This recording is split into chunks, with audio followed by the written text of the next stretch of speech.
haven't seen anyone actually talking about. So, other big news that I've seen everybody talking about is we've spoken before about the DigiDaigaku Superbowl advert. I am on record, and I will repeat it for anyone who hasn't heard my view on it. I'm on record in general, really believing that to spend what is it, $6-7 million on marketing for a project that is an NFT project that only really targets a very small percentage of the population cares about NFTs at all. You've maybe got 300,000 active participants in the space. So to spend $6 million to market to millions of people, of which a small percentage are even interested in what you're marketing, is a complete and utter waste of marketing money. It's a huge amount of money, and I think it is a massive mistake. That doesn't mean that I don't think that there might not be an increase in the floor price temporarily and things like that, because it will get a few people interested. But there's ways to spend $6 million and target it to your audience a lot better, in my opinion, than this. Whereas if I was selling a razor, like a Gillette razor that appeals to half of the population, men, and now even women. So my wife's got a Gillette one as well for her legs or whatever, right? Then I understand doing a Super Bowl advert, because you're getting the attention of tens of millions of people. But here, only some of them are going to be interested in NFTs. So that's my feeling on it. And Kate, I'm interested. I want to hear what your feeling is on it.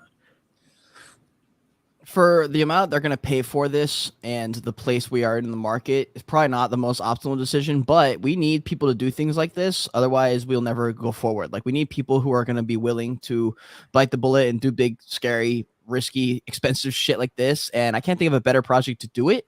Do I think they're going to get all the ROI that they're putting in? Absolutely not. They're going to take a bigger L than they are in my opinion, they're going to take more loss than anything. But they're also like, we don't, when we compare that and we say like you're going to lose more than you gain, that's assuming that you're not gaining anything. And you're like, no, you're gaining a lot, like a fucking lot, but you're still going to lose more than you gained, but you are going to gain a lot. And so for this kind of situation, I subscribe to that. I'm like, this is a big decision. It's going to be really expensive. They're going to lose a lot of money from this, but they're also going to gain a bunch of like emotional market share, if that makes sense, within crypto, within the NFT space, within the bigger, larger crypto space. But the thing is, 90% of people are literally, and I think people like don't believe this or something, who don't watch football. But guys, the Super Bowl is everything you see on TV. It is literally the boys drinking beer, drunk as fuck, drinking fucking whatever, like Heineken, Budweiser, like whatever the fuck, and they are literally chilling at their friend's apartment on a couch with dip. That is actually what's happening. And for people who don't believe me, that's America for you. That is what they're doing. They're not interested. They're not even going to realize. They're not even going to see this commercial for 75% of people. But I still think it's necessary. And even the 25% that see it, only 0.01% are actually going to be interested to claim. You have to claim it before. You have to sign up before this thing happens. So I'm like, what about all the people who see it for the first time on TV? Are they going to be able to mint it? Exactly. So it makes no sense to me. But I think macro as a accomplishment, I'm down. It's just really expensive. But because they have so much funding, I think it's just whatever for them. No, I think to piss away $6 million is not the way to do it. But the alpha is that these could do pretty well. So the website, I'm going to actually post the chat instead of I'll put it in the chat on YouTube. Let me put a link. Okay, it does let me. That's where you go. You can connect your wallet, sign a message, connect Twitter, follow them on Twitter, and then you are registered. Then on the 12th of February, when the advert comes up, you can scan the QR code on the advert and claim your free dragons. Going to be really interesting to see the floor of them, what it's going to be. I stand by what I'm saying. I think $6 million is a lot of money, Kate. And they could do they could provide a lot of utility to their community. With that money. I don't know. I think it's a huge, massive waste. Probably. It's not a $6 million waste. It's probably a $5.7 million waste. They'll probably get $300,000 value for the small percentage that are actually interested in this, who are going to be watching the Super Bowl. Yeah, And the chances are anyone who's interested in NFTs knows DigiDaigaku anyway. Mhm. It's not like someone who doesn't know DigiDaigaku is in NFTs. And if you're not in NFTs, you're not going to see this advert and think to yourself, oh, I've got to react, especially because you've got to pre-register anyway and have a wallet. I mean, it's not even a crypto wallet. It's not even set up for the mass market. Yeah, but they get to say they were on a Super Bowl commercial that has a lot of market share up here in people's minds. They're like, okay, okay, how about this? How about this? How about this? After the Super Bowl commercial happens, X amount of people, whatever, doesn't even matter how it goes. They do a Super Bowl project. They make a new trailer. They get to add in that little bit.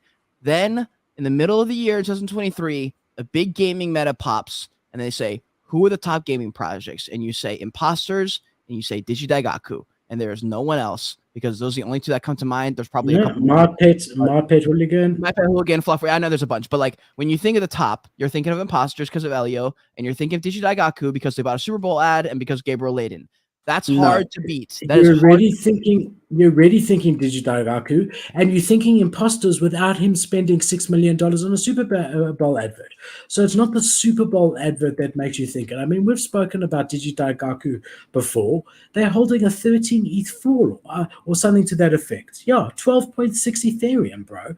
And it's like they're 12 times bigger than Imposters already in the NFT space, as far if you're using floor price to measure it, which I know that's not a perfect metric, but in the end of the day, anyone in the NFT space that deeply in the NFT space, like you and I, or anyone who's in the gaming meta knows DigiDaigaku already. Anyone who isn't is not interested and is not going to respond to this advert. Fucking pissing away $6.5 million. Watch this be the most successful mint in the history of NFTs, and Philip has to eat his fucking words. But even if it is, they're not going to get. It's a free mint. They're not going to get any ROI. $1 million in Ethereum. Make it happen, guys. Make it fucking happen. Mint this shit. Prove Philip wrong. It's free, Cade. Bro, imagine. Wouldn't that be crazy if this is like the most successful thing But in it's this not. bull run? Oh my god. That would be so funny, dude. I'm manifesting right here. DigiDaigaku is starting the 2023 bull run. Let's fucking go. So the only thing I can compare it to is Coinbase did an advert, and they had more in the Super Bowl. I think it was last year or the year before. They had more sign-ups in 20 seconds than they had in the previous entire year. Now, the difference there is that Coinbase represents crypto. There's a lot bigger market share of people who are interested in crypto, still pretty small, but much bigger than NFTs. NFTs is a subtract of a subtract of a subtract. We like, a niche, a very niche type thing. So Coinbase offers services to anyone. Oh, you heard your grandmother talking about Bitcoin, not your grandmother, your grandson talking about Bitcoin. You're now thinking, okay, I can get a free wallet and a free $50. Let me sign up. That's a bit different to me, a lot different than an NFT gaming project. Yeah. Yeah. So it's going to be interesting. Let's see how it goes. But again, if I was advising this project, I would tell them that they are pissing away at least 5 of the $6 million. Badly, and it's an absolute waste of time. And I've got a BCom marketing degree. I've got a Bachelor of Commerce in Marketing. The first thing you're saying is, okay, what is our potential audience size? And you're saying, okay, NFTs are small. We don't need to go mass media to target such a small niche. Let's go where the niche is. Let's run a huge campaign on Twitter. Let's, start a YouTube channel where we've got 24-hour. You could have guys talking NFTs 24 hours a day, 10 different hosts that you pay for 5 years, and you won't even spend $1 million. Yeah. I mean, there's so many ways to use that money to market to the gaming community, sponsor the big gaming YouTubers, sponsored by DigiDaigaku, because then the guys who are watching are interested in it. To freaking piss away $6 million for a 30-second advert when 99.9% of the people watching are not interested in what you're trying to sell is stupid. Yeah, when you say it like that, you're kind of right, because I think about the projects that are doing really well, and I think of Imposters because Elio Trades is leading the charge for the content creators and making it easy for them to be able to stream and to make great content, like really, really good content. When I was reviewing their game, I reviewed their content that was coming out of it, and I was like, yo, this is top tier gaming. Like this is not, I mean, not the top tier, but this is getting better and it's gotten better. And like that's him choosing to do things that are going to bring them more money. Rug Radio has like 250 hosts. They don't pay even like not like 90% of them I don't think are paid. They just have the great opportunity of being a Rug Radio host, and it looks cool for them, and so they want to take the opportunity. And they have a floor price of like half an ETH. They're going to come out with a PFP collection. They have one of the strongest communities I've seen, and they're doing it like the right way, kind of like how you were saying. Yeah, organic. And so, yeah, very interesting. I agree with Raw G. Other side is definitely also up there, bro. Like, if not the top for gaming when it comes out. The thing with these gaming projects, they take a long time to develop properly. We're still very, very early here.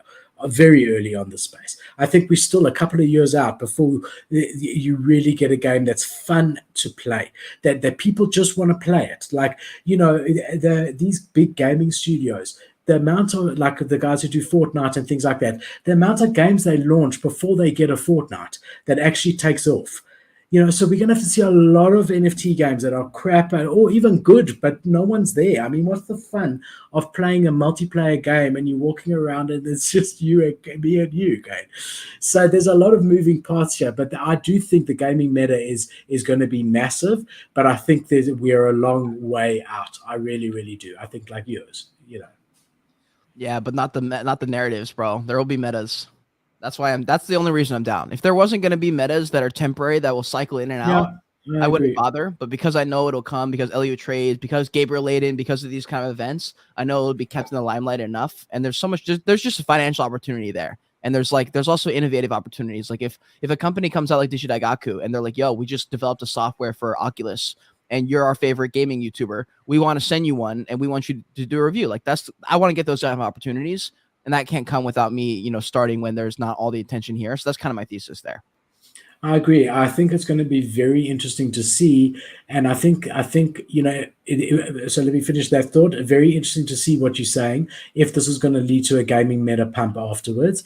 If this was the bull market of a year ago, January 2022 or December, November 2021, this would be a no-brainer. Go and buy go and buy My Pet Hooligan, go and buy Imposters, go and buy other Deedland, go and buy every gaming project under the sun, because this is going to make them pump. So that's the olden days, right? It's going to be interesting in this market to see what effect it has.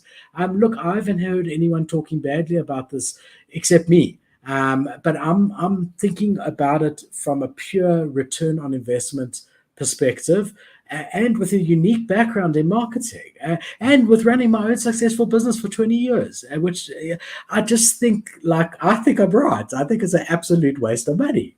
Even if it leads to a gaming meta pump, who cares? But you have to understand, like, not everything is always about ROI in this industry. Sometimes they've got brand recognition already. They can get more brand recognition by doing what I said, sponsoring gamers who have got 1 million followers, and that literally costs them $10,000 a month or whatever. Bro, they could do that 1 million times over before they get to $10 million. Yeah, not exactly. The mass is off there. As far they could do that 100,000 times over. I mean, and really get the name. Gabe just wants the big announcements, like the way he's done the last 2 big drops. It's been like that. Yeah, a little bit of ego, but it also helps. I mean, it works. It does work. It gets people pumped. Ego kills. I'm not talking morally. I'm saying when guys get full of themselves. Case in point, SBF. Case in point. Who was the other guy? Terra Luna. What's his name? Do Kwon. Oh, what the fuck happened to Do Kwon? He's still going to be arrested, apparently.